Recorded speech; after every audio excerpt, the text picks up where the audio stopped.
My parents sold my college fund for my brother's wedding and said, he actually has a future. Now I'm the investor deciding whether to save his failing business. Pause with me for just a moment, subscribe to support this channel. And in the comments, share where you're watching from, so we can celebrate our global community. I was 21 when my mother called me into the living room with that smile, the one she wore when delivering bad news disguised as family duty. My father sat beside her, arms crossed, already defensive. My stomach dropped before she even spoke. "Honey, we need to talk about your college fund," Mom started, her voice dripping with forced cheerfulness. I'd been counting on that money. $63,000 my grandparents left specifically for my education, held in trust by my parents until I turned 18. Except they'd kept delaying the transfer. Paperwork issues, they'd said. I was finishing community college, ready to transfer to Howard University for my junior year. That fund was my ticket. "Dylan is getting married," Dad announced, as if that explained everything. My older brother. Golden child. The one who dropped out of 2 colleges, started 3 businesses that failed, and still somehow remained the family's greatest hope. "That's wonderful," I said carefully, my chest tightening. "When's the wedding?" "June. At the Grandview Estate," Mom gushed. "The deposit alone is $15,000, but Dylan deserves the best. Jasmine's family is paying half, so. What does this have to do with my college fund?" My voice came out harder than intended. Dad's jaw clenched. "We needed to borrow from it. Temporarily." "Borrow?" The room tilted slightly. "Dylan actually has a future, Selena," Mom said, her smile tightening. "He's starting a real business with Jasmine's brother. This wedding connects our families professionally. Your community college classes can wait. You're already working at that restaurant anyway." The dismissal in her voice cut deeper than the theft. Because that's what this was. Theft wrapped in family obligation and favoritism so blatant it took my breath away. "How much did you take?" I whispered, though I already knew the answer from their faces. "All of it," Dad admitted, not quite meeting my eyes. "But Dylan promised to pay it back once the business takes off. 6 months, tops." I laughed, a hollow, bitter sound that made Mom flinch. "You stole my entire college fund for a wedding. Grandma and Grandpa left that money for me. They put it in writing." "They left it in our custody," Dad corrected, his voice hardening. "Legally, we had the right to steal from your own daughter." The words exploded out of me. I've been planning my transfer for 2 years. I got accepted to Howard's engineering program with a partial scholarship. I needed that fund for the rest. "Howard?" Mom scoffed. "Selena, be realistic. You're studying engineering at community college. Dylan has actual business experience. His venture with Jasmine's brother could make real money. They're opening a boutique fitness studio franchise. Dylan has failed at every business he's touched." "That's disrespectful," Dad snapped. "Your brother is 28. He's mature now. Settled. This is his moment." My hands trembled. "And what about my moment? I have a 3.9 GPA. I've been working 30 hours a week to save for expenses. I've done everything right." "Exactly," Mom said, as if that proved her point. "You're resourceful. You'll figure it out. Dylan needs support. He's always struggled, and as his family, we have to help him succeed. That's what family does." The logic was so twisted it made me dizzy. I'd been responsible, so I deserved nothing. Dylan had been reckless, so he deserved everything. I stormed to my childhood bedroom, slamming the door hard enough to rattle the frame. My phone was already in my hand, dialing my grandmother's sister, Aunt Pearl. She'd been at the reading of the will. She'd know the truth. "Baby girl." Her warm voice was almost my undoing. What's wrong? Between sobs, I explained everything. The silence that followed was deafening. Those motherfuckers, Aunt Pearl finally breathed. Excuse my language, but Selena, your grandparents put that money in a restricted educational trust. Your parents were trustees, but they couldn't legally touch it for anything except your education. What they did is theft. Actual, prosecutable theft. My heart hammered. Are you sure? I was there when the lawyer explained it to your parents. They signed documents. I have copies. Her voice turned steel hard. Do you want me to send them to you? Yes. My hand steadied. Send everything. That night, I read through every document Aunt Pearl emailed. The trust was crystal clear. Funds could only be disbursed for my educational expenses. My parents had forged my signature on withdrawal forms, claiming I'd authorized the loan to Dylan. They'd committed fraud. I sat on my bed, staring at the evidence, and something inside me shifted. All my life, I'd been the easy child. The one who didn't make waves. The one who sacrificed so Dylan could have more. I'd watched him get the new car while I took the bus. Watched him get the family vacations while I picked up extra shifts. Watched my parents excuse every failure while scrutinizing my every success. No more. I grabbed my laptop and started researching lawyers. Sunday dinner at my parents' house had always been mandatory. Even after I'd moved into a tiny studio apartment near campus, I was expected to show up with a smile.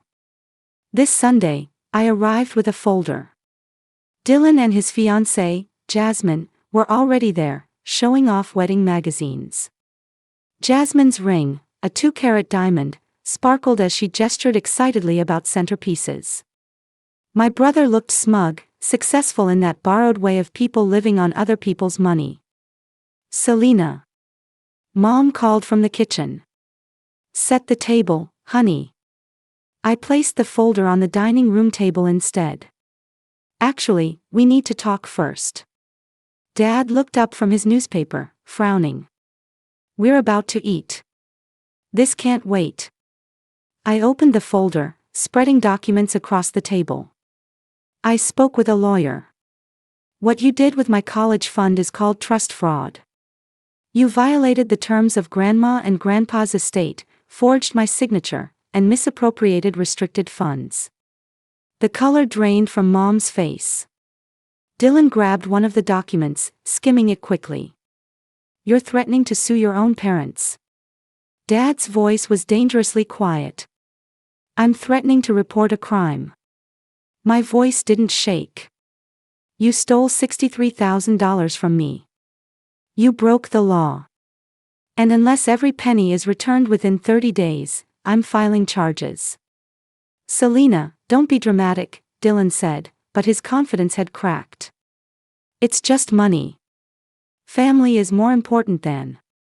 Then you should have no problem returning it, I interrupted. Since family is so important. Jasmine looked uncomfortable, shrinking into her chair. Dylan, you said your parents were gifting us money for the wedding. They did. Dylan insisted. It's just, temporarily from Selena's fund. Temporarily. Jasmine's voice rose. You said this was your parents' savings. You said they wanted to contribute to our future. Dylan shot me a venomous look. Way to ruin our celebration, little sister. You ruined it yourself, I said coldly. You just didn't expect consequences. None of you ever do when it comes to me. Mom finally found her voice. We can't return the money. It's already spent. The venue, the caterer, Jasmine's dress, we paid deposits. Non-refundable. That's not my problem. I gathered the documents. You have 30 days. Sell something. Take a loan. I don't care. But if I don't see $63,000 in my account by November 15th, I'm filing criminal charges and a civil lawsuit. You'd put your own parents in jail. Dad's face had gone purple. Over money. Over theft, I corrected. Over years of being treated like I'm less important than Dylan. Over being told I don't have a future worth investing in. Yeah, Dad. I would. I walked toward the door, ignoring Mom's tears and Dylan's curses. Aunt Pearl had warned me this would be ugly. But she'd also said something else. Baby, sometimes the only way people take you seriously is when you show them you're not playing. As I reached my car, Dylan ran after me. Selena, wait. I turned, hand on my door handle. What? You're really going to destroy this family over college? His voice cracked with desperation. I'm your brother. This wedding, it's my chance to finally get things right. The business with Jasmine's brother, Devin, it's solid. Real. I'll pay you back triple once we're profitable. Like you paid back the $5,000 you borrowed for your last business. Or the $3,000 before that. His face flushed. That was different. The next week was hell. My phone exploded with messages from relatives I'd barely spoken to in years. My mother had weaponized our extended family, painting me as the ungrateful daughter trying to destroy Dylan's happiness. Cousins, aunts, uncles, everyone had an opinion about my selfishness. Only Aunt Pearl stood firm. Ignore them, she advised during our nightly calls. Half of them don't know the whole story, and the other half would sell their own children if your mama asked sweetly enough. But the isolation cut deep. My entire childhood had been about keeping peace, being the good daughter. Now I was the villain in my own family story. Work became my refuge. I'd been waitressing at Josephine's, a upscale soul food restaurant downtown, for 3 years.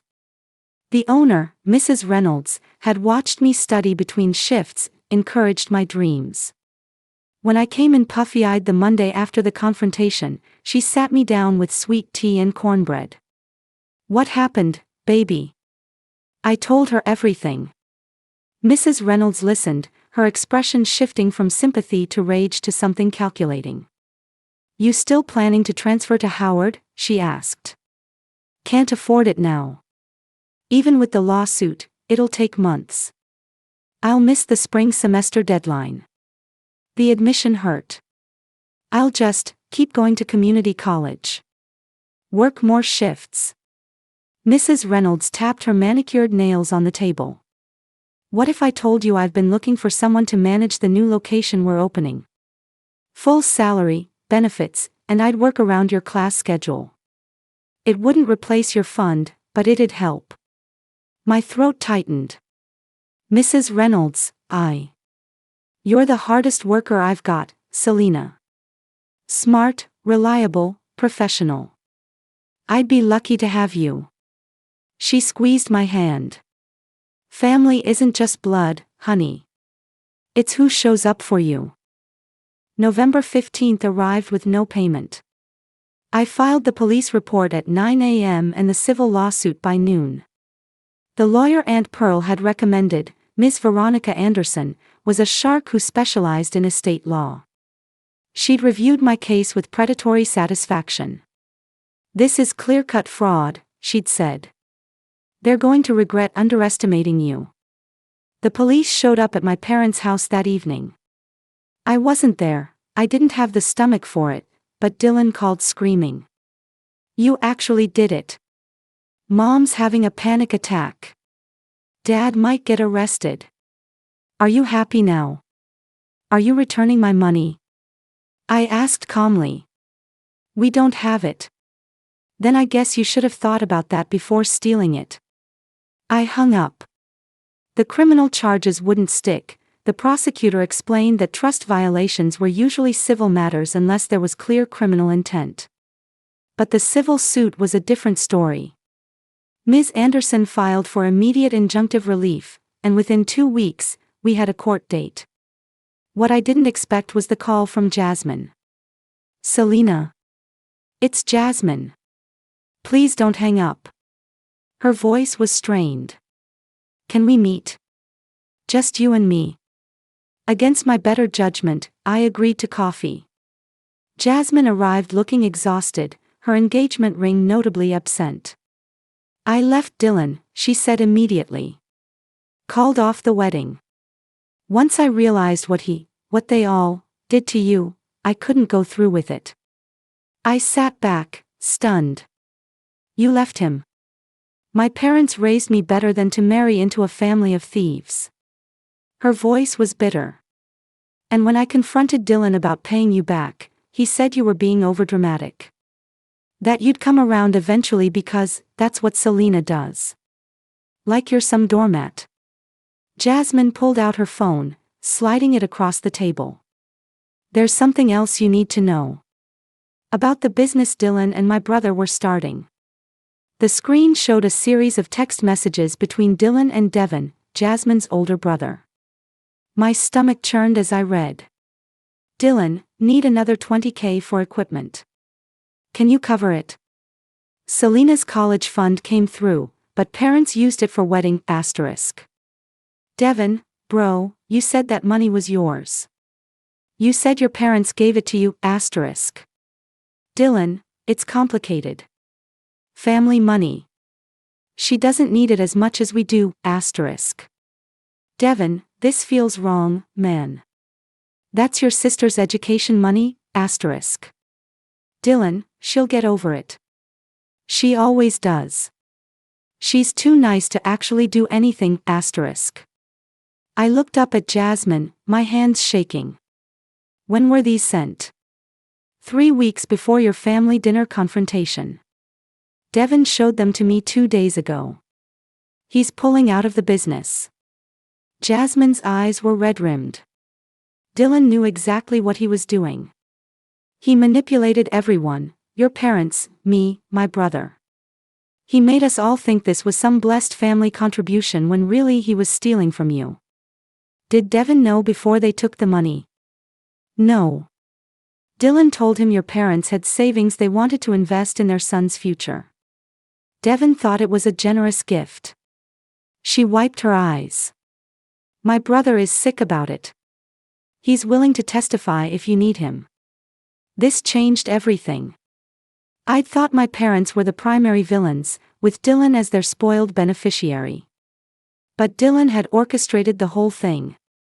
He'd lied to everyone, manipulated the situation, and counted on my passivity. Why are you telling me this? I asked. Because you deserve the truth. And because, she hesitated. My family owns 3 commercial properties in the city. If you win your lawsuit and your parents can't pay, we might be able to help with a settlement. My father is furious about what happened. The civil trial was scheduled for January, but the preliminary hearings happened in December. My parents showed up with a court-appointed lawyer, looking diminished and angry. Dylan sat behind them, his usual swagger replaced with sullen resentment. Ms. Anderson was magnificent. She presented the trust documents, the forged signatures, the explicit educational restrictions. Then she called Aunt Pearl to the stand. When the trust was established, did the grantors, Selena's grandparents, make their intentions clear? Ms. Anderson asked. Crystal clear, Aunt Pearl said, her church lady voice filling the courtroom. They wanted Selena's education protected. They'd watched Dylan squander opportunities and wanted to ensure their granddaughter didn't suffer from the same favoritism they'd seen in their son's parenting. I watched my father flinch. Hearing his own parents' assessment laid bare must have stung. The judge reviewed the documents with growing disapproval. Mr. and Mrs. Washington, did you understand the restrictions of this trust when you signed as trustees? Yes, Your Honor, Dad admitted quietly. And you used these restricted funds for a wedding? We intended to replace the money, Mom said desperately. Our son promised. Your intentions don't negate the breach of fiduciary duty. The judge's voice was ice. This court finds that the defendants knowingly violated the terms of an educational trust, misappropriated funds designated for the plaintiff, and forged documentation to access restricted money. The gavel came down. Judgment for me, $63,000 in principal, plus interest, legal fees, and punitive damages. Total, $89,000. My parents didn't have it. Their house was mortgaged, their savings depleted. Dylan certainly didn't have it.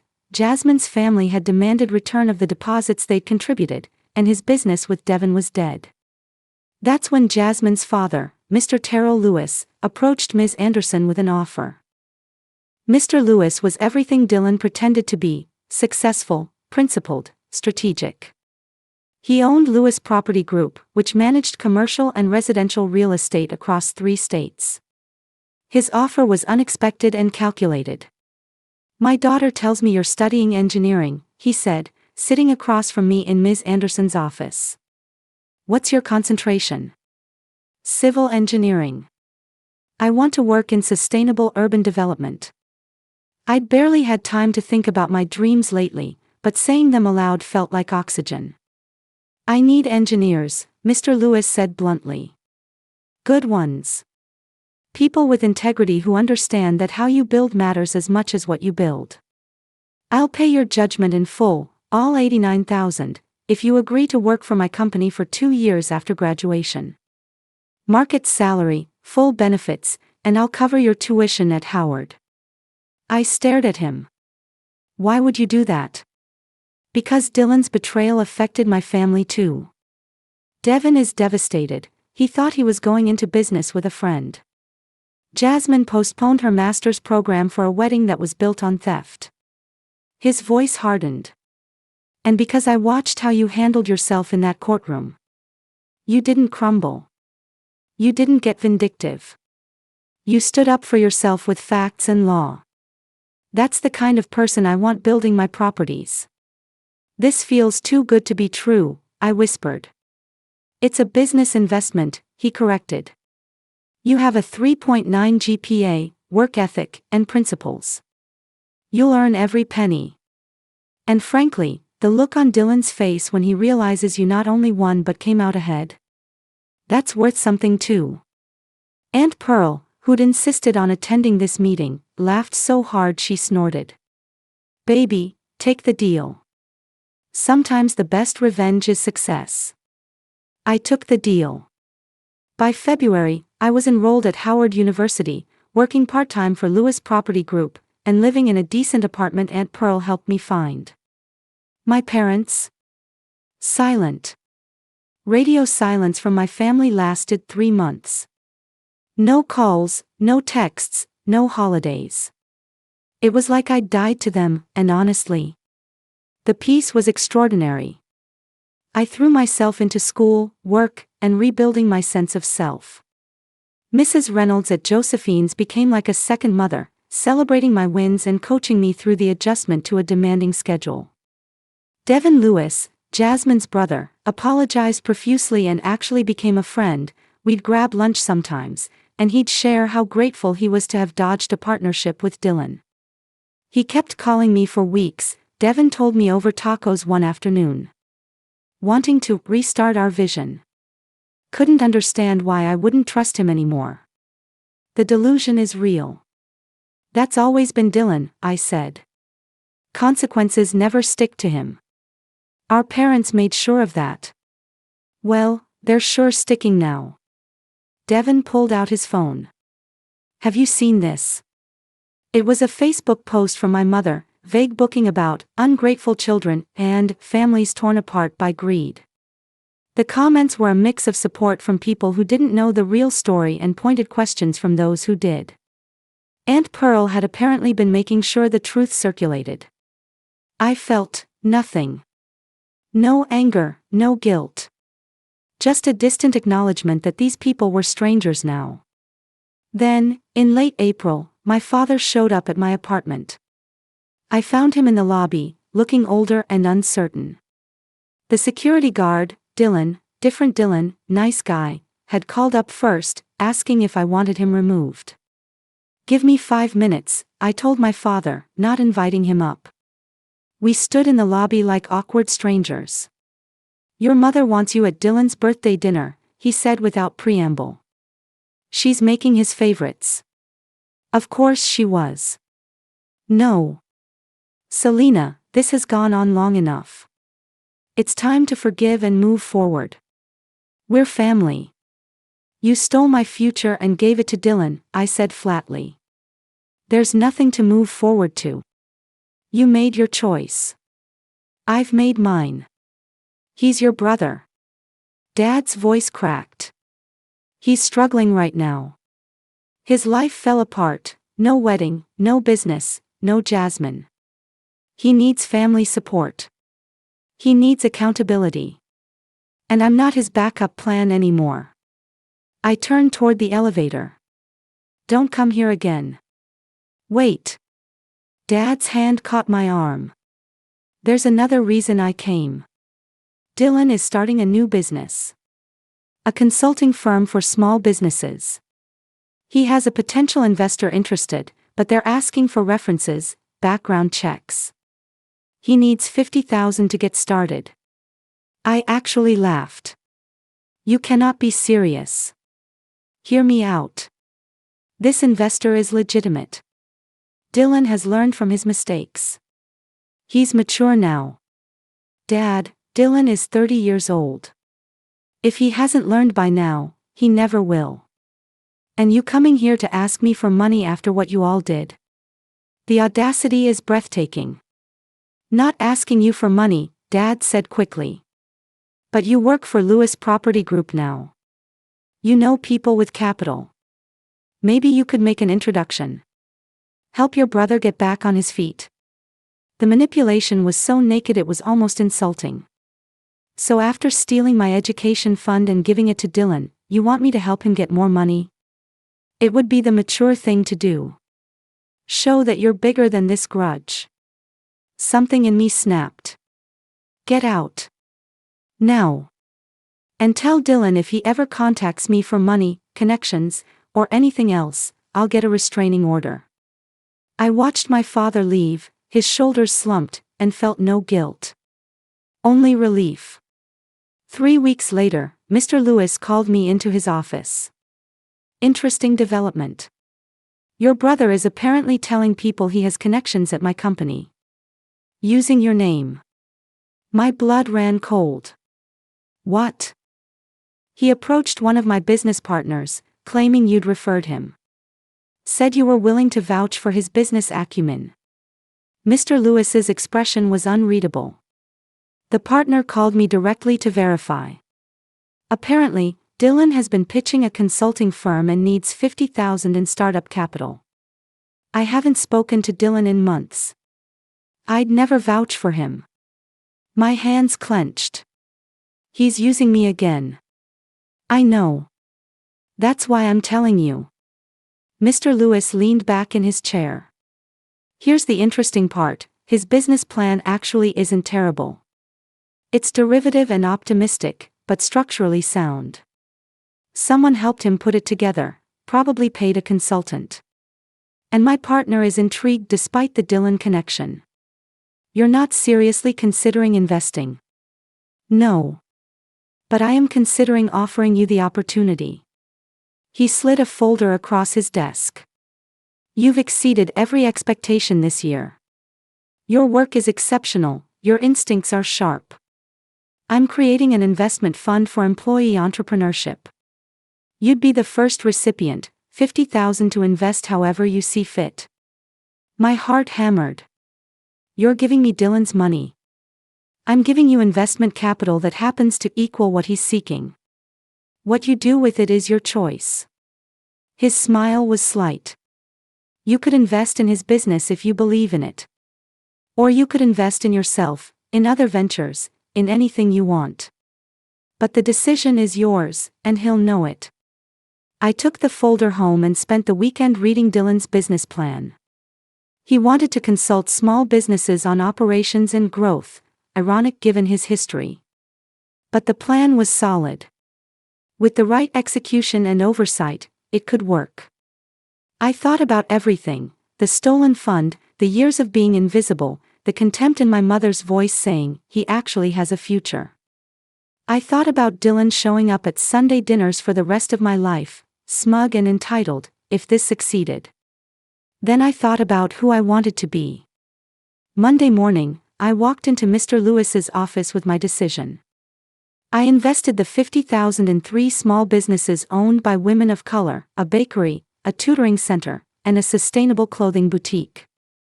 All 3 were profitable within 18 months. Dylan's consulting firm never materialized. Without capital, he couldn't launch, and his reputation was too damaged for traditional loans. He sent me one message: "I hope you're happy." I was. Not because he failed, but because I'd succeeded. I graduated summa cum laude, earned my professional engineering license, and eventually started my own firm focusing on affordable housing development. Aunt Pearl was my first investor. My parents reached out occasionally, usually when they needed something. I kept the boundaries firm. Some relationships aren't worth salvaging, and that's okay. The best revenge isn't success, it's becoming someone you're proud of, with or without their approval. I built my future myself. And I actually made it count.